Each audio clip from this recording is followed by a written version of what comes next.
La vie de Sainte Marie l'Égyptienne par saint Sophrone, patriarche de Jérusalem. La vie de Sainte Marie l'Égyptienne est un des plus remarquables exemples de conversion et de pénitence de toute l'histoire chrétienne. La mémoire de cette sainte est célébrée solennellement le 5e dimanche du Grand Carême, ainsi que le 1er avril. Sa vie, écrite par saint Sophrone de Jérusalem, est lue pendant l'office du Grand Canon de Saint-André de Crète, le jeudi de la 4e semaine du Grand Carême, et un tropère en son honneur y est chanté à la fin de chaque ode du Grand Canon. La mémoire de saint Sophrone, patriarche de Jérusalem et grand défenseur de la foi orthodoxe contre les hérésies du 7e siècle, est célébrée le 10 mars, et celle de saint Zosime le 4 avril. Les miracles de Dieu. Sceller le secret du roi est bien. Révéler les faits de l'action divine est louable. Telles furent les paroles de l'ange à Tobie, après le miracle de la guérison de sa cécité, et après tous les dangers qu'il traversa et dont il se libéra par sa piété. Ne pas garder le secret du roi est chose dangereuse et effrayante. Taire les miracles de Dieu est dangereux pour l'âme.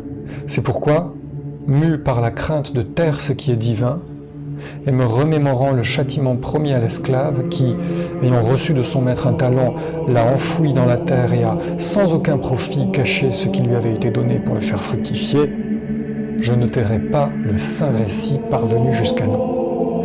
Que nul n'hésite à me croire, moi qui ai écrit ce que j'ai entendu. Que nul ne pense que j'invente des fables, subjugué par la grandeur des miracles, que Dieu me préserve de mentir et de falsifier un récit dans lequel est cité son saint nom. Il n'est pas raisonnable à mon sens de nourrir des pensées peu élevées, indignes de la grandeur du Verbe fait homme, et de ne pas avoir foi en ce qui est dit ici. S'il se trouve des lecteurs qui, surpris par cette merveilleuse parole, se refusent à y croire, que Dieu leur soit miséricordieux. Car, songeant à la faiblesse de la nature humaine, ils considèrent comme invraisemblables les miracles relatés sur les hommes. Mais j'aborde le récit des faits survenus dans notre génération, tel que me l'a conté un homme pieux, qui, dès son enfance, a été habitué à la sainte parole. Et que l'on ne dise pas pour justifier l'incrédulité qu'il est impossible de nos jours d'observer de tels miracles, car la grâce du Père, se déversant d'une génération sur l'autre par le canal des âmes saintes, crée des amis de Dieu et des prophètes, ainsi que l'enseigne Salomon. Mais il est temps de commencer ce saint récit. Père Zosime. Il y avait dans les monastères de Palestine un homme remarquable par sa vie et sa parole, élevé depuis son plus jeune âge dans la pratique des exercices de la vie monacale et du bien. Son nom était Zosime. Que nul ne pense qu'il s'agit là de ce Zosime qui fut naguère convaincu de croyances contraires à l'orthodoxie. Non, c'était un tout autre Zosime, et bien qu'ils portassent tous deux le même nom, il y avait entre eux une grande différence. Le Zosime dont je parle était orthodoxe, et faisait dès le début son salut dans un des monastères de Palestine, où il s'était entraîné dans toutes les pratiques de la vie monastique et exercé à toutes les austérités. Il suivait en tout les règles léguées par les maîtres sur la voie de cet athlétisme spirituel, et il avait lui-même trouvé d'autres, en s'efforçant de soumettre sa chair à l'esprit. Ainsi n'a-t-il pas manqué son but. La renommée de sa vie spirituelle devint telle que de nombreuses personnes venaient le trouver, des monastères proches ou éloignés, pour puiser dans son enseignement un exemple et une règle. Mais ayant tant œuvré durant sa vie active, le vieillard n'abandonnait cependant pas le souci de la parole divine, qu'il cultivait tant en se couchant et en se levant qu'en tenant entre ses mains le travail dont il vivait. Et si tu désires connaître quelle était la nourriture qui le soutenait, eh bien, sa seule et continuelle occupation était de chanter à Dieu et de méditer sa sainte parole. On dit que ce vieillard, inspiré par Dieu, fut souvent favorisé de visions divines, selon la parole du Seigneur. Ceux qui ont purifié leur chair et veillent inlassablement sur leur âme auront des visions éclairées par le Très-Haut et y trouveront le gage de la béatitude qui les attend. Zosime racontait qu'à peine sevré du sein maternel, il fut amené dans ce monastère et s'y adonna aux exercices ascétiques. Il fut ensuite tourmenté par l'idée de sa perfection en tout et pensa qu'il n'avait nul besoin de l'enseignement de qui que ce soit. Il commença à raisonner ainsi. Y a-t-il au monde un moine susceptible de m'être utile et de m'apprendre quelque chose de nouveau, un exercice ascétique que je ne connaisse pas et que je n'ai déjà accompli? Se trouvera-t-il parmi les sages du désert un homme qui me soit supérieur par sa vie et ses méditations? Telles étaient les pensées du vieillard, lorsqu'il lui fut dit « Zosime, tu t'es exercé honorablement dans la mesure des forces humaines. Tu as suivi la voie ascétique de manière louable, mais nul parmi les hommes n'a atteint la perfection, et la tâche qui attend l'homme est plus grande que celle qu'il a déjà accomplie, bien que vous ne le sachiez pas. Pour que tu apprennes combien nombreuses sont les autres voies de salut, quitte ton pays natal, la maison de ton père, comme Abraham, illustre parmi les patriarches, et rends-toi au monastère près du Jourdain. » Obéissant à l'injonction, le vieillard quitta immédiatement le monastère où il avait vécu depuis son enfance, et arrivé sur les rives du Jourdain, à la Sainte Rivière, il se dirigea vers le monastère qui lui avait été désigné par Dieu. Ayant poussé de la main la porte du monastère, il vit d'abord le frère portier qui le conduisit auprès du supérieur. En le recevant, ce dernier remarqua son aspect et son maintien pieux. Il s'était prosterné en entrant, selon l'usage, et avait dit une prière. Le supérieur lui demanda « D'où viens-tu, mon frère, et pourquoi es-tu venu trouver d'humble vieillard ?» Zosime répondit « D'où suis-je ? Il n'est nul besoin d'en parler. Je suis venu pour le profit de mon âme. J'ai entendu sur vous bien des choses louables et remarquables, qui peuvent rapprocher l'âme de Dieu. » Le supérieur lui dit « Dieu seul, qui guérit la faiblesse humaine, nous ouvrira, mon frère, à toi et à nous, sa volonté divine, et nous apprendra à faire ce qu'il convient. L'homme ne peut guère aider l'homme si chacun ne s'observe continuellement et ne fait ce qu'il doit d'un esprit éclairé, ayant Dieu pour aide dans sa tâche. Mais si, comme tu le dis, l'amour de Dieu t'a poussé à venir nous trouver, nous, humbles vieillards, alors reste avec nous. Et le bon pasteur qui a donné sa vie pour nous sauver et qui connaît le nom de ses brebis, nous accordera à tous la grâce du Saint-Esprit. » Ainsi parla le supérieur, et Zosime, après s'être de nouveau prosterné et s'être recommandé à ses prières, dit « Amen » et resta au monastère. Il y vit des vieillards honorables, par leur vie et leur méditation, animés d'une foi ardente, œuvrant pour le Seigneur. Leur chant était inlassable, leurs prières duraient toute la nuit, ils avaient toujours du travail entre les mains, des psaumes aux lèvres. Pas une parole inutile, pas une pensée pour les choses d'ici-bas. Les bénéfices calculés annuellement et les soucis des besognes terrestres ne leur étaient même pas connus de nom. Leur unique préoccupation était de parvenir à rendre leur corps semblable à un cadavre, de se détacher complètement du monde et de tout ce qu'il comprend. Leur aliment inépuisable était la sainte parole. Ils n'accordaient au corps que la nourriture strictement indispensable, du pain et de l'eau, car chacun d'eux brûlait d'une sainte ardeur.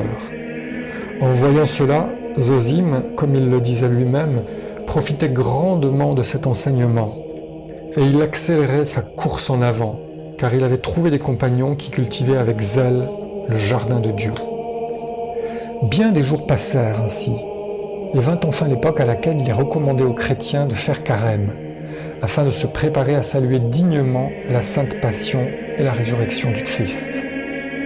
Les portes du monastère demeuraient toujours fermées, permettant ainsi aux moines de s'exercer dans le calme. Elles ne s'ouvraient que lorsqu'une nécessité absolue obligeait un moine à sortir de l'enceinte. Cette région était déserte et non seulement inaccessible aux moines des alentours, mais même inconnue d'eux. Ce monastère avait une règle qui, je pense, était la raison pour laquelle Dieu y fit venir Zosime. Quelle était cette règle et comment était-elle observée? Je vais vous le dire immédiatement. Le premier dimanche de carême, on célébrait à l'église comme à l'accoutumée la Sainte Eucharistie, et chacun communiait. Ensuite, comme d'habitude, les moines prenaient quelque nourriture, puis tous se rassemblaient à l'église et après avoir prié avec ferveur, les vieillards se prosternaient et s'embrassaient mutuellement. Ils se prosternaient et embrassaient également le supérieur, et chacun demandait aux autres de prier pour lui et d'être son compagnon dans la lutte qui l'attendait. Les portes du monastère s'ouvraient alors et au chant du psaume « Le Seigneur est mon illumination et mon sauveur, qui craindrai-je? Le Seigneur est le défenseur de ma vie, qui redouterai-je ?» Les moines sortaient du monastère. Un ou deux moines demeuraient cependant au cloître, non pas pour garder leurs biens, ils ne possédaient rien qui puisse tenter les voleurs, mais pour ne pas laisser le monastère sans office. Chaque moine emportait avec lui la nourriture qu'il pouvait et voulait prendre. L'un prenait un peu de pain, l'autre des figues, celui-ci des dattes, celui-là des graines macérées dans de l'eau. Le dernier, enfin, n'avait rien d'autre que son corps et les pauvres vêtements qui le couvraient. Et lorsque celui-ci réclamait sa nourriture, il mangeait les plantes qu'il trouvait dans le désert. Ils avaient en outre pour règle, qui était strictement observée par tous, d'ignorer entre eux leur manière de vivre et de pratiquer le jeûne. Traversant immédiatement le Jourdain, ils se dispersaient dans le désert, loin les uns des autres. Si par hasard, l'un d'eux apercevait de loin un frère s'avançant dans sa direction, il s'éloignait immédiatement de lui. Chacun vivait seul en présence de Dieu, mangeant peu et chantant inlassablement des psaumes. Ayant ainsi passé tout le carême, il revenait au monastère une semaine avant la résurrection du Sauveur, lorsque l'Église a établi de fêter avec des rameaux la première annonce de la grande fête. Chacun rentrait au monastère chargé des fruits de sa conscience, qui savait comment il avait œuvré et de quel labeur il avait jeté la semence en terre. Nul ne s'inquiétait de savoir comment l'autre s'était acquitté de sa tâche. Telle était la règle du monastère, règle qui était strictement observée. Chacun d'eux, durant son séjour dans le désert, luttait contre lui-même face à l'arbitre de ce combat, Dieu, sans chercher à plaire aux hommes ni à pratiquer le jeûne devant leurs yeux. Car tout ce qui est fait dans le but de plaire aux hommes, non seulement ne profite pas à son auteur, mais se trouve parfois être pour lui la raison d'un grave châtiment. Se conformant aux règles du monastère, Zosime traversa également le Jourdain, emportant avec lui un peu de nourriture et les humbles vêtements qui le couvraient. Il traversait le désert en priant et mangeait lorsque sa nature l'exigeait. Il dormait la nuit, s'arrêtant là où le surprenait le crépuscule. Au matin, il reprenait sa route, brûlant du désir d'aller de plus en plus loin. Il voulait, disait-il, pénétrer jusqu'au cœur du désert dans l'espoir d'y trouver un père qui y habitât et qui serait susceptible d'apaiser sa faim spirituelle. Et il marchait inlassablement, comme s'il se hâtait vers un gîte bien connu de tous. Il marchait déjà depuis 20 jours, lorsque vers le soir, il s'arrêta, et se tournant vers l'Orient, il dit sa prière habituelle. Il interrompait toujours sa route régulièrement, et se reposait quelque peu de ses fatigues, tantôt en demeurant debout et en chantant des psaumes, tantôt en s'agenouillant pour la prière. La rencontre inattendue. Et voici que, pendant qu'il chantait les yeux fixés au ciel, il vit, à droite de l'éminence sur laquelle il se trouvait, se profiler comme l'ombre d'un corps humain. D'abord, il pensa être victime d'une vision démoniaque et sursauta même. Mais s'étant signé pour chasser sa frayeur, sa prière était déjà terminée, il tourna son regard et vit en effet un être s'avancer en direction du sud. Cet être était nu, noir de corps, comme s'il avait été brûlé par l'ardeur du soleil. Ses cheveux étaient blancs comme du lin et courts, ne descendant pas au-delà du cou. L'ayant vu, Zosime, comme en proie à une forte joie, se mit à courir dans la direction où s'éloignait la vision. Sa joie était immense. Pas une seule fois durant tous ces jours, il n'avait aperçu ni figure humaine, ni oiseau, ni animal terrestre, ni même une ombre. Il cherchait à savoir qui était l'être qui lui était apparu, et d'où il venait dans l'espoir que lui serait révélé quelque grand mystère. Mais lorsque le spectre aperçut de loin Zosime, il se mit à fuir rapidement dans le désert. Et Zosime, oubliant sa vieillesse, ne songeant même plus aux fatigues de la route, s'efforçait de rejoindre le fugitif. Il le rattrapait, l'autre le fuyait. Mais Zosime était plus rapide, et bientôt la distance diminua entre eux. Lorsque Zosime s'en approcha suffisamment pour que sa voix pût être entendue, il se mit à crier en pleurant. « Pourquoi fuis-tu devant un vieillard pécheur ? Serviteur de Dieu, attends-moi ! Qui que tu sois, je t'en conjure au nom de Dieu, pour l'amour duquel tu vis dans ce désert. Attends l'homme faible et indigne que je suis, je t'en conjure par la récompense que tu en espères. Arrête-toi, prie pour moi, et donne-moi ta bénédiction au nom du Seigneur qui ne méprise personne. » Ainsi parlait Zosime, et ils couraient tous deux dans une région qui ressemblait au lit d'un torrent desséché. Mais je pense qu'il n'y avait jamais eu de torrent en ce lieu, et que le sol avait naturellement cet aspect. Lorsqu'ils atteignirent cet endroit, l'être qui fuyait y descendit, puis remonta sur la rive opposée du ravin, tandis que Zosime, fatigué et incapable de poursuivre sa course, s'arrêta de ce côté, accentuant ses larmes et ses supplications, qui pouvaient maintenant être entendues de près. Alors le fugitif fit entendre sa voix. « Père Zosime, pardonne-moi pour l'amour de Dieu. Je ne puis me retourner et te montrer ma face. Je suis femme et nue, comme tu la vois. Mon sexe n'est pas voilé. Mais si tu veux exaucer la prière d'une pécheresse, lance-moi ton vêtement pour que je puisse en couvrir ma faiblesse féminine et me tourner vers toi pour recevoir ta bénédiction. » L'effroi et la stupeur confondirent Zosime, avouait-il, lorsqu'il s'entendit appeler par son nom. Mais, étant homme de vive intelligence et habitué aux manifestations de la puissance de Dieu, il comprit que la femme ne l'aurait pas appelé par son nom sans l'avoir jamais vu auparavant, ni en avoir entendu parler si elle ne possédait pas le don de clairvoyance. Il s'exécuta donc immédiatement, et, enlevant son vieux manteau monastique, il le lança à la femme, qui en couvrit sa nudité. Se tournant alors vers Zosime, elle dit « Pourquoi, Zosime, as-tu désiré voir une pécheresse ? Que veux-tu voir ou apprendre de moi pour ne pas avoir craint d'assumer une telle fatigue ?» Il s'agenouilla en demandant la bénédiction d'usage. Elle se prosterna également. Ils restèrent ainsi prosternés à terre, chacun implorant la bénédiction de l'autre, et les seuls mots que chacun d'eux prononçait étaient « Donne-moi ta bénédiction ». Au bout d'un long moment, la femme dit à Zosime « Père Zosime, c'est à toi qu'il appartient de bénir et de prier.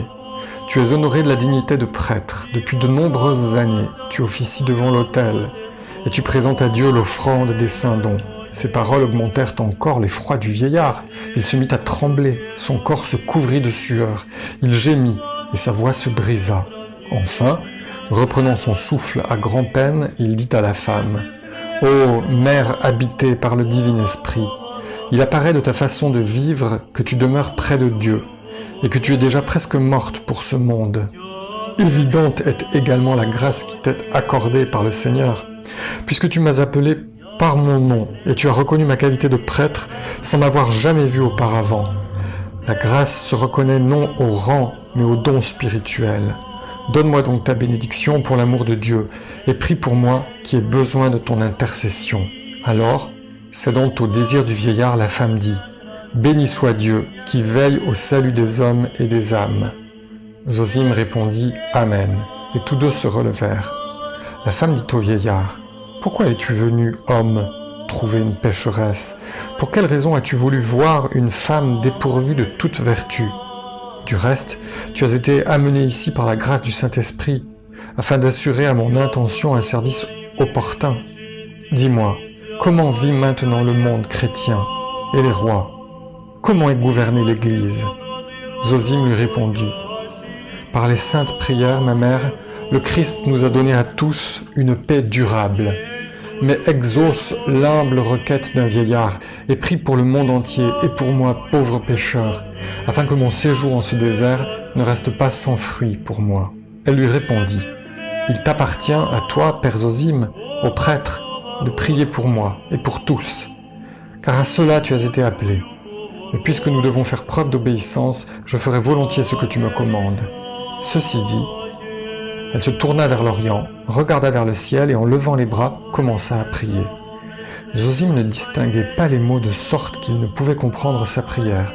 Il demeurait là, disait-il, tout tremblant, les yeux au sol, sans dire un mot. Et il jura, invoquant Dieu pour témoin, que lorsque la prière de la femme lui parut longue, il leva les yeux et vit. La femme s'était élevée d'un coude au-dessus du sol et demeurait ainsi debout dans les airs en priant. Son émoi devint encore plus grand et n'osant proférer une parole, il tomba à terre en répétant inlassablement « Seigneur, pardonne-moi ». Pendant qu'il était prosterné à terre, le vieillard fut assailli par le doute. Ne serait-ce pas un esprit, et cette prière ne serait-elle pas simulée? Cependant la femme se retourna et releva le vieillard en disant « Pourquoi doutes-tu de moi, mon père, et pourquoi penses-tu que je simule la prière? Sache, homme, que je suis pécheresse, bien que je sois protégée par le saint baptême. Je ne suis pas un esprit, mais de la terre et de la cendre, une simple chair. Je n'ai rien de spirituel. » À ces mots, elle traça le signe de la croix sur son front et ses yeux, sa bouche et sa poitrine en disant « Mon Père, que Dieu nous préserve du malin et de ses œuvres, car dur est le combat qu'il mène contre nous. » Ayant entendu et vu cela, le vieillard retomba à terre en pleurant et étreignit les jambes de la femme en disant « Je te conjure au nom du Christ notre Dieu, né de la Vierge Marie et pour l'amour duquel tu t'es résigné à cette nudité, pour l'amour duquel tu as tant mortifié ta chair, ne cache pas de ton esclave qui tu es, d'où tu viens, quand et comment tu es venu dans ce désert. Révèle-moi tout, afin que soit connue l'action merveilleuse de Dieu, la sagesse cachée et les trésors enfouis. De quelle utilité peuvent-ils être ? Dis-moi tout, je t'en conjure, car en parlant, tu n'agiras pas par vanité, mais pour me faire voir la vérité à moi, pauvre et indigne pécheur. J'ai foi que Dieu, au service duquel tu vis, m'a amené dans ce désert pour me montrer ses voies à ton égard. Il n'est pas en notre pouvoir de nous opposer au dessein de Dieu. S'il n'entrait pas dans la volonté du Christ, notre Dieu, de te révéler, toi et ton ascèse, il n'aurait permis à personne de te voir, et ne m'aurait pas donné la force d'accomplir un tel trajet, à moi qui n'ai jamais souhaité et n'ai jamais osé quitter ma cellule. Le récit d'une pécheresse. Le père Zosime parla longtemps. Enfin la femme lui dit, en le relevant, « Je suis gêné, mon père, de te révéler la honte de mes actes. Pardonne-moi pour l'amour de Dieu. Mais puisque tu as déjà vu la nudité de mon corps, je te révélerai également mes actes, afin que tu saches de quelle honte est remplie mon âme. Et si je me suis refusé jusqu'à présent à te raconter ma vie, ce n'est pas pour fuir la vanité comme tu le supposes, car de quoi pourrais-je me glorifier, moi qui fus le vase de prédilection de Satan? Je sais également que lorsque je commencerai mon récit, tu t'enfuiras, comme on fuit un serpent, car tes oreilles ne pourront supporter l'horreur de ma conduite, mais je te dirai tout, sans rien sceller, en te suppliant de prier pour moi, afin que Dieu me soit miséricordieux lors du jugement dernier. » Le vieillard pleurait, et la femme commença son récit. « Mon pays natal, frère, est l'Égypte. Du vivant de mes parents, alors que j'avais 12 ans, j'ai renié leur amour, je suis venu à Alexandrie. J'ai honte de me remémorer comment j'ai perdu ma chasteté et me suis ensuite adonné avec une frénésie insatiable à la luxure. Il est plus décent de noter cela brièvement, afin que tu connaisses mon vice et mon indignité. J'ai vécu près de 17 ans en étant pour ainsi dire le bûcher du vice d'un peuple entier. Mais ceci non par esprit de lucre, je te dis bien toute la vérité. Souvent, lorsqu'on voulait me payer, je refusais l'argent. J'agissais ainsi dans le but d'obliger le plus grand nombre possible d'hommes à me rechercher. J'accomplissais bénévolement ce qui m'était agréable. Ne pense pas que j'étais riche et que je refusais l'argent pour cette raison. Je vivais d'aumônes. Parfois je gagnais un peu d'argent en filant du lin. Mais j'étais possédé par un désir inassouvissable et une passion indomptable de me rouler dans la fange. Pour moi, c'était la vie. J'estimais que toute souillure de la nature était la vie. Ainsi vivais-je. Puis, un jour d'été, je vis une multitude de Libyens et d'Égyptiens courir en direction de la mer. Je demandai à un passant « Où courent ces gens ?» Il me répondit « Tout le monde part pour Jérusalem, afin d'assister à l'exaltation de la Sainte Croix qui, selon la coutume, doit avoir lieu dans quelques jours. » Je lui dis « Ne me prendrait-il pas avec eux si j'en exprimais le désir ? Personne ne s'y opposera si tu as de l'argent pour payer ton voyage et tes vivres. » Je lui dis « En fait, je n'ai ni argent ni vivres, mais j'irai moi aussi à Jérusalem en montant à bord d'un des bateaux. Ils me nourriront, qu'ils le veuillent ou non. J'ai un corps. Ils le prendront en paiement de la traversée. » L'envie me vint de partir, pardonne-moi mon père, afin de trouver davantage d'amants pour assouvir mon vice. Je t'avais bien dit, père Zosime, de ne pas m'obliger à te révéler ma honte. Je crains, Dieu en est témoin, de t'offenser et de souiller l'air par mes paroles. Zosime, dont les larmes mouillaient abondamment le sol, répondit « Parle, pour l'amour de Dieu, parle et n'interromps pas le fil d'un récit à ce point édifiant. » Elle reprit donc son récit. Ce jeune homme rit en entendant mes paroles éhontées et partit. Quant à moi, abandonnant là le rouet que je portais alors avec moi, je courus vers la mer où tout le monde allait en hâte. Apercevant des jeunes gens debout sur le rivage, une dizaine environ, peut-être un peu plus, pleins de force et alerte, je les estimais aptes à servir à mes desseins. Certains d'entre eux semblaient encore attendre d'autres voyageurs, tandis que leurs compagnons étaient déjà montés à bord.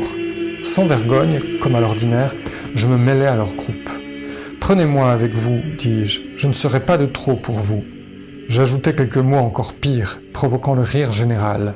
Quant à eux, voyant mon consentement au vice, ils me prirent avec eux et m'emmenèrent sur leur bateau. Bientôt arrivèrent ceux qu'on attendait, et nous partîmes. Ce qui se passa ensuite, comment te le dire? Quelle bouche décrira, quelles oreilles entendront ce qui se passait à bord pendant la traversée? Par surcroît, je contraignais les malheureux même contre leur gré. Il n'y eut pas un aspect du vice qui puisse ou non être exprimé par des mots que je n'ai enseigné à ces malheureux. Je me demande, mon père, comment les flots ont pu tolérer notre inconduite. Comment la terre ne s'est-elle pas entr'ouverte? Comment l'enfer n'a-t-il pas englouti vivante celle qui a pris tant d'âmes dans ses filets? Mais je pense que Dieu cherchait mon repentir, car il ne souhaite pas la mort du pécheur, mais il attend généreusement son amendement. C'est ainsi que nous atteignîmes Jérusalem. Je passais tous les jours qui nous séparaient de la fête en ville. Mes occupations étaient les mêmes que sur le bateau, sinon pire. Je ne me contentais pas des jeunes gens que j'avais connus durant la traversée et qui m'avaient aidé à faire le voyage, mais je recrutais à ces œuvres de nombreux hommes parmi les habitants et les étrangers. Le jour de l'exaltation de la Sainte Croix s'était déjà levé, que je courais encore après les jeunes gens. À l'aube, je vis que tout le monde se hâtait vers l'église. J'y courus aussi. J'arrivai ainsi jusqu'au parvis. Lorsque survint l'heure de la cérémonie, je m'efforçais de pénétrer en même temps que le flot humain me bousculait en se dirigeant vers l'entrée de l'église. À grand-peine et très pressé, je parvins finalement jusqu'à la porte par laquelle apparaissait aux fidèles la Sainte Croix. Lorsque je mis le pied sur le seuil de l'église que tous franchissaient sans encombre, une force inconnue me retint, m'empêchant de passer. Je fus de nouveau repoussé et me retrouvai seul, isolé, sous le porche. Le vœu et le repentir. 3 fois, 4 fois, je répétais la manœuvre, jusqu'à ce que, fatigué, j'eus perdu la force de me démener dans la foule et de supporter ses coups. Je m'écartai et restai debout dans un angle du porche. À grand-peine commençai-je entrevoir la raison qui m'empêchait de pénétrer et d'apercevoir la sainte et vivifiante croix. Mon cœur s'ouvrit à la parole de salut, et je compris que l'indignité de mes actes me barrait l'entrée de l'église. Je commençai à pleurer et à me lamenter en me frappant la poitrine. Tout en pleurant, j'aperçus au-dessus de moi une icône de la Vierge. Je lui dis, en la fixant du regard, « Sainte Vierge, qui donne sa chair à Dieu le Verbe, je sais qu'il est indécent qu'une femme aussi impure et vicieuse contemple ton icône. Vierge très sainte et pure, à toi qui as préservé ton corps et ton âme de toute impureté et de toute souillure. Vicieuse comme je le suis, je dois à juste titre inspirer la colère et la répulsion à ta pureté. Si, comme je l'ai entendu dire, Dieu qui naquit de toi s'est fait homme pour amener les humains au repentir, viens en aide à une femme solitaire qui ne peut attendre d'aide de personne. Ordonne que l'entrée de l'église me soit ouverte. Ne me prive pas de la possibilité de contempler la croix sur laquelle fut cloué en chair Dieu que tu mis au monde et sur laquelle il versa son sang pour mon rachat. Ordonne que me soit rendue possible la sainte prosternation devant la croix. Je t'invoque comme surgarante devant Dieu, ton Fils, que je ne souillerai plus jamais ce corps par un accouplement honteux. Mais, sitôt que j'aurai vu la sainte croix de ton Fils, je renoncerai au monde et à tout ce qu'il contient, et me retirerai là où tu me l'ordonneras et me conduiras, sainte garante de mon salut. Ainsi parlais-je, et ayant, semble-t-il, acquis quelque espoir dans une foi ardente, encouragé par la miséricorde de la Sainte Mère de Dieu, je quittai la place où je priais. Je me mêlais de nouveau à la foule qui entrait à l'église. Personne ne me bousculait plus, ne me repoussait plus, personne ne m'empêchait de m'approcher davantage des portes de l'église. En proie à la crainte et à l'agitation, je tremblais. Arrivé près de la porte qui m'était demeurée fermée jusque-là, je sentis que la force qui m'empêchait d'entrer auparavant m'ouvrait à présent la voie. J'entrai sans difficulté et me trouvai au milieu de l'enceinte sacrée. Je fus admise à contempler la Sainte Croix et entrevis les voies de Dieu. Je vis comment le Seigneur reçoit les repentants. Je me prosternai, et après avoir embrassé cette sainte terre, je me précipitai vers la sortie, me hâtant vers ma sainte garante. Je retournai à la place où j'avais fait mon vœu, et m'agenouillant devant la très sainte Vierge, je lui dis « Ô Mère miséricordieuse, tu as montré sur moi ton amour du genre humain. Tu n'as pas repoussé la prière d'une femme indigne. J'ai vu la gloire que nous ne voyons pas, nous pauvres malheureux, et c'est justice. Gloire à Dieu, qui reçoit par toi le repentir des pécheurs. De quoi pourrais-je me souvenir ou parler encore? Il est temps, très sainte Vierge, que j'accomplisse mon vœu. Et maintenant, conduis-moi où tu le désires. Sois la monitrice de mon salut, conduis-moi par la main sur le sentier du repentir. À ces mots, j'entendis une voix venant d'en haut. Si tu traverses le Jourdain, tu y trouveras un glorieux repos. Entendant cette voix, et ne doutant pas qu'elle ait retenti pour moi, je me mis à pleurer et m'écriai en m'adressant à la Sainte Mère de Dieu. « Sainte Vierge, ne m'abandonne pas !» Je sortis alors du porche et me mis en route. Quelqu'un, à la sortie, me donna 3 pièces de monnaie en disant « Prends cela, petite mère !» J'achetai alors 3 pains que j'emportais avec moi comme un don du ciel. Je demandai au marchand de pain « Où est le chemin pour le Jourdain ?» On m'indiqua la porte de la ville qui y conduisait. Je la franchis en courant et commençai ma route en pleurant. Je demandai mon chemin aux passants, et ayant marché le reste de la journée, il était 3 heures, je crois, lorsque j'aperçus la Sainte Croix. J'atteignis enfin, au crépuscule, l'église de Saint-Jean-Baptiste, non loin du Jourdain. Je fis une prière dans cette église, et je descendis immédiatement jusqu'au Jourdain. Je baignai mon visage et mes mains par ces saintes eaux. Je reçus la Sainte Communion à l'église du Précurseur, mangeai la moitié d'un pain et bus un peu d'eau du Jourdain. Je passai la nuit allongé sur le sol. Au matin, ayant découvert une petite embarcation, je me rendis sur l'autre rive et priai de nouveau la Reine des Cieux de me conduire où elle le désirait. Je me retrouvai donc dans ce désert, et depuis lors, et jusqu'à ce jour, je m'éloigne et fuis, vivant ici dans la recherche constante de Dieu qui préserve ceux qui l'implorent du découragement et des tempêtes. Zosime lui demanda « Depuis combien d'années, ma mère, demeures-tu dans ce désert ?» La femme répondit « 47 ans se sont écoulés, me semble-t-il, depuis que j'ai quitté la ville sainte. » Zosime demanda « Quelle nourriture trouves-tu ici ?» La femme dit « J'avais 2 pains et demi lorsque je traversais le Jourdain. Bientôt ils devinrent durs comme de la pierre. Petit à petit, je les terminai. » Zosime demanda « Est-il possible que tu aies pu vivre tant d'années sans souffrir d'un si brusque changement d'existence ?» La femme répondit « Tu me questionnes sur des choses, Zosime, dont je tremble de parler. S'il me fallait revivre en mémoire tous les dangers que j'ai vaincus, toutes les mauvaises visions qui ont troublé ma pensée, je crains qu'ils ne m'assaillent de nouveau. » Zosime dit « Ne me cache rien.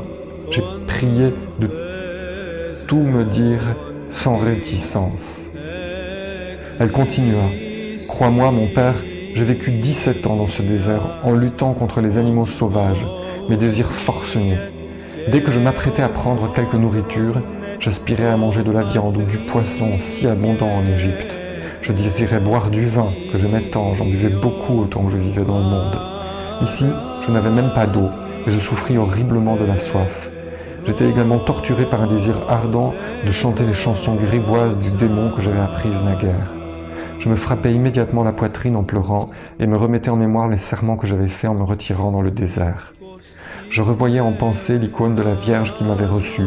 Je l'implorais et la suppliais de chasser les visions qui torturaient mon âme. Lorsque j'eus suffisamment pleuré en me frappant la poitrine de toutes mes forces, je voyais une clarté m'éclairer de toutes parts. Puis, après l'orage, survenait une longue période d'accalmie. Et que puis-je te dire, mon père, des pensées qui me poussaient vers la luxure? Un feu s'allumait dans mon pauvre cœur. Il me brûlait tout entière et réveillait en moi la soif des enlacements.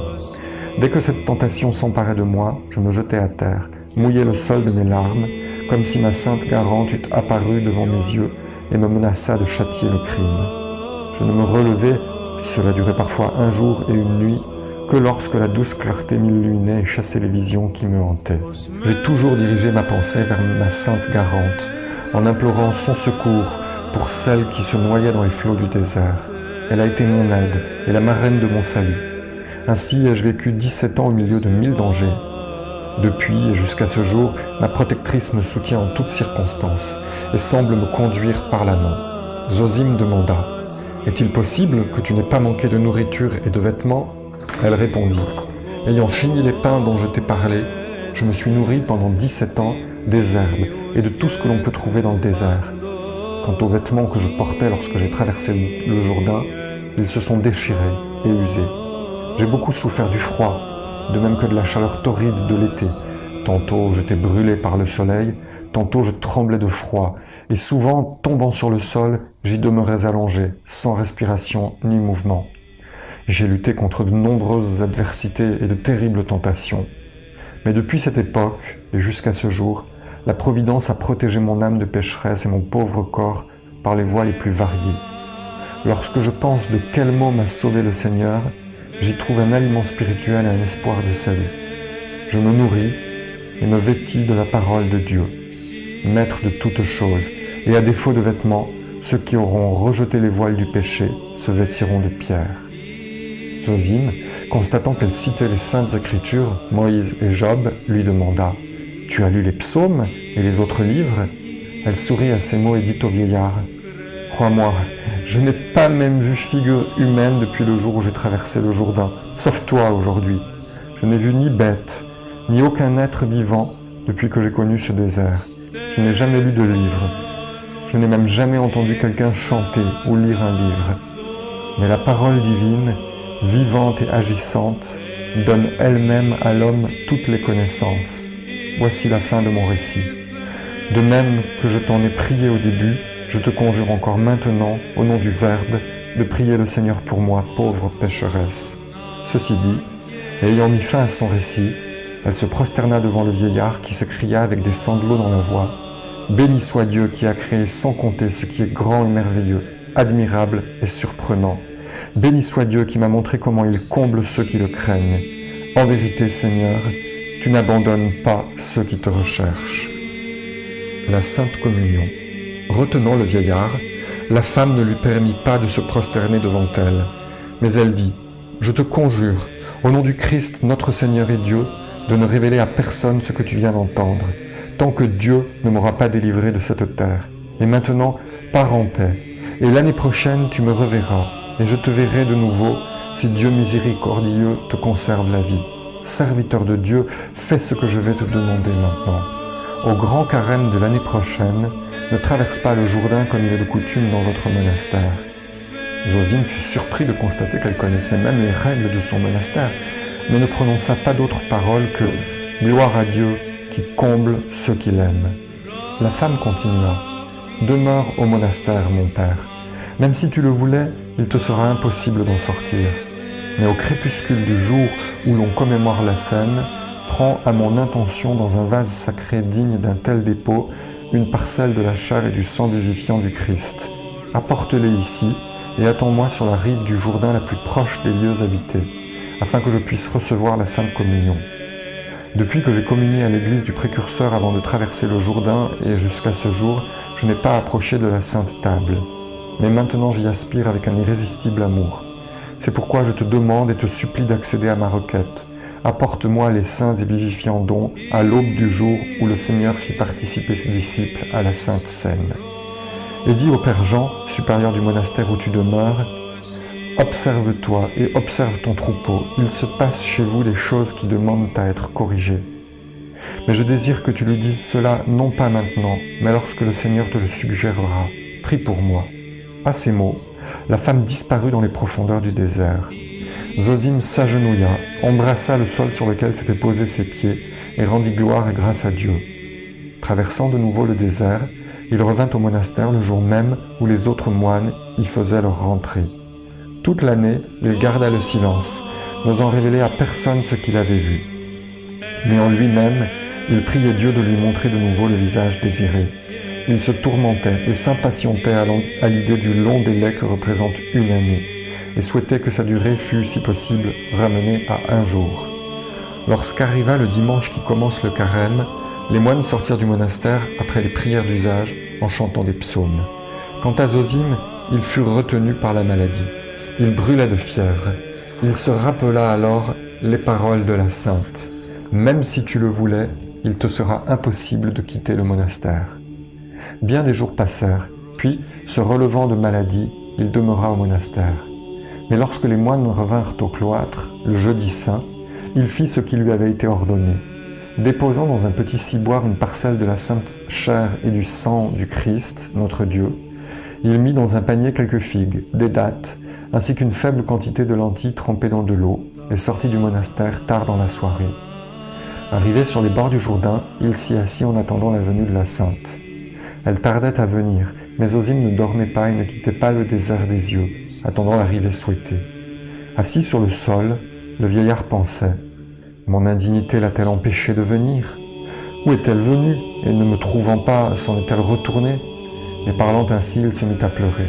En pleurant, il gémit, leva les yeux au ciel et commença à prier. « Seigneur, permets-moi de revoir encore ce que j'ai été admis à contempler une fois.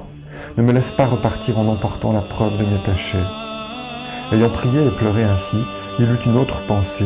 « Et qu'arrivera-t-il si elle vient ? Il n'y a pas de barque. Comment traversera-t-elle le Jourdain pour venir me rejoindre, moi l'indigne, ô pauvre et malheureux que je suis ? Qui m'a privé, mais ce n'est que justice, d'un tel bienfait ?» Et pendant qu'il réfléchissait ainsi, la sainte femme arriva et s'arrêta de l'autre côté du Jourdain. Zosime se leva, se réjouissant et rendant grâce à Dieu. Et de nouveau lui vint la pensée qu'elle ne pourrait pas traverser le Jourdain. Alors il la vit tracer le signe de la Sainte Croix au-dessus du fleuve. Il faisait clair de lune, disait-il, s'avancer aussitôt sur l'eau et marcher sur les vagues dans sa direction. Mais lorsqu'il voulut se prosterner devant elle, elle l'en empêcha, en lui criant tout en marchant sur l'eau. « Que fais-tu, mon père ? Tu es prêtre et tu portes les saints dons. » Il lui obéit et se releva. Sortant sur le rivage, elle dit au vieillard « Bénis-moi, mon père, bénis-moi » Il lui répondit en tremblant. L'émotion s'était emparée de lui à la vue de la vision miraculeuse. En vérité, Dieu est fidèle, lui qui a promis que lui seront semblables tous ceux qui se purifieront dans la mesure de leur force. Gloire au Christ, notre Dieu, qui m'a montré par sa servante à quel point je suis éloigné de la perfection. La femme le pria de dire le symbole des apôtres et l'oraison dominicale. Il commença, elle termina la prière et selon la coutume, donna au vieillard le baiser de paix. Ayant communié, elle leva les bras au ciel, soupira en pleurant et s'écria « Maintenant, Seigneur, laisse ton serviteur s'en aller en paix selon ta parole, car mes yeux ont vu ton salut. » Le dernier souhait. Puis elle dit au vieillard « Pardonne-moi, mon père, et exauce un autre de mes désirs. Rentre au monastère à présent, et que la grâce de Dieu te protège. Et l'année prochaine, retourne de nouveau au torrent où je t'ai rencontré pour la première fois. Viens pour l'amour de Dieu, et tu me verras de nouveau, car telle est la volonté de Dieu. » Il lui répondit « À dater de ce jour, je voudrais te suivre partout et toujours contempler ton saint visage. Exauce la seule prière d'un vieillard et prends un peu de la nourriture que je t'ai apportée avec moi. » Ce disant, il lui montra son panier. Quant à elle, ayant effleuré les lentilles du bout de ses doigts, et en ayant pris 3 grains, elle les porta à sa bouche. Elle dit que la grâce de l'Esprit Saint suffit pour conserver la pureté de la substance de l'âme. Puis elle dit de nouveau au vieillard « Prie pour moi, pour l'amour de Dieu, prie pour moi, et souviens-toi de la malheureuse que je suis. » Quant à lui, ayant effleuré les pieds de la Sainte et l'ayant supplié de prier pour l'Église, pour le monde et pour lui-même, il la laissa partir à regret et reprit le chemin du retour en pleurant et gémissant. Car il n'espérait guère vaincre l'invincible femme. Quant à elle, ayant fait le signe de la croix au-dessus du Jourdain, elle s'avança sur l'eau et traversa la rivière comme précédemment. Le vieillard rentra au monastère rempli de joie et de crainte, se reprochant de n'avoir pas pensé à s'enquérir du nom de la sainte. Mais il espérait réparer cet oubli l'année suivante. 1 an après, il retourna au désert, ayant observé tous les usages du monastère et se hâtant vers la vision miraculeuse. Ayant traversé le désert et apercevant déjà certains indices de l'endroit qu'il cherchait, il regarde à droite, il regarde à gauche, fouillant partout des yeux, comme un chasseur, désireux de capturer l'animal préféré. Et ne voyant aucun mouvement, il commença à verser des larmes.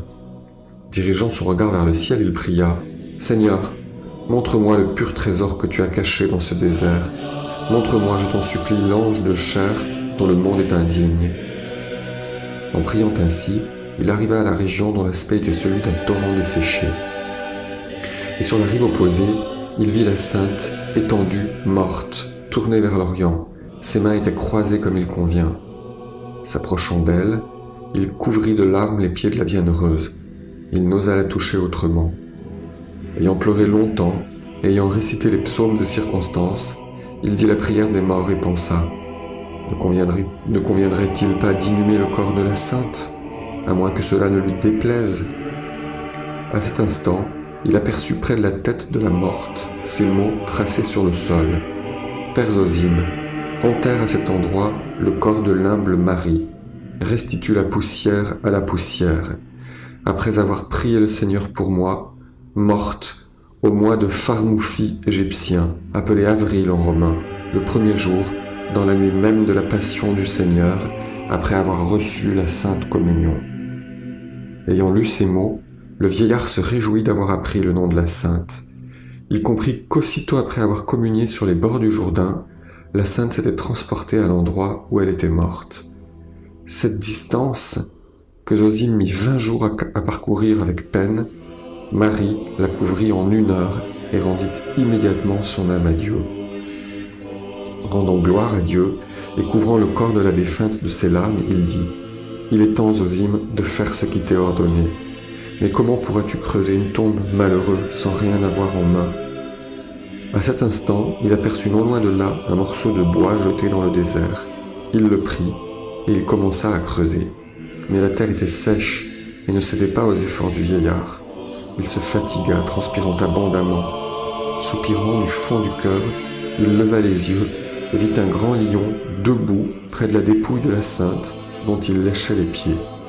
Apercevant le lion, le vieillard se mit à trembler de peur, et ceci d'autant plus qu'il se souvint des paroles de Marie, qui affirmait n'avoir jamais rencontré de bête. Mais, se protégeant d'un signe de croix, il ne douta pas que le pouvoir de celle qui gisait en ce lieu le protégerait. Le lion s'approcha de lui, en témoignant de ses bonnes intentions par tous ses mouvements. Zosime lui dit : « La glorieuse a ordonné d'inhumer son corps, mais je suis vieux et je n'ai pas la force de creuser une tombe. Je n'ai pas de pelle et je ne peux pas retourner si loin pour apporter un outil convenable. Fais donc ce travail avec tes griffes et rendons à la terre la dépouille mortelle de la sainte. » Il parlait encore que le lion avait déjà creusé avec ses pattes un trou suffisant pour enfouir le corps. Le vieillard versa de nouvelles larmes sur les pieds de la sainte, et l'implorant de prier pour tous, il recouvrit son corps de terre en présence du lion. Le corps de la sainte était nu, n'était protégé que du manteau déchiré que lui avait lancé Zosime et dont Marie s'était couverte. Puis tous deux s'éloignèrent. Le lion, doux comme un agneau, s'enfonça dans le désert. Zosime retourna chez lui, rendant gloire et grâce au Christ notre Dieu. Rentré au monastère, Zosime raconta tout aux moines, sans rien taire de ce qu'il avait entendu et vu. Il leur raconta tout en détail, depuis le commencement. Les moines témoignaient de leur étonnement devant les miracles de Dieu et commémoraient avec respect et amour la mémoire de la sainte. Quant au supérieur, le père Jean, il découvrit que quelques moines avaient besoin de s'amender. Aucune parole de la sainte ne demeura par conséquent inutile ou incomprise. Zosime mourut au monastère ayant presque atteint l'âge de 100 ans. Les moines conservèrent la tradition de ces faits sans les inscrire et les proposaient en exemple édifiant à tous ceux qui voulaient bien les écouter. On n'a pas entendu dire jusqu'à ce jour que quelqu'un ait inscrit ces faits. Quant à moi, j'ai exposé par écrit ce qui m'a été transmis verbalement. D'autres ont peut-être décrit la vie de la sainte, bien mieux et plus dignement que je ne l'ai fait, bien qu'aucun renseignement ne me soit parvenu à ce sujet. Pour ma part, j'ai, selon mes moyens, consigné par écrit cette relation en m'attachant à la vérité avant toute chose. Que Dieu, qui accorde sa grâce à ceux qui l'implorent, permette à ceux qui liront ce récit d'y trouver un profit spirituel, en récompense pour la peine de celui qui a fait ce travail. Que Dieu l'admette là où demeure à présent la bienheureuse Marie, dont nous dépeignons ici la vie, avec tous ceux qui ont su plaire au Seigneur, auquel est dû tout honneur, toute gloire et adoration, avec son Père sans commencement et le très saint, bon et vivifiant esprit, maintenant et toujours, et dans les siècles des siècles. Amen.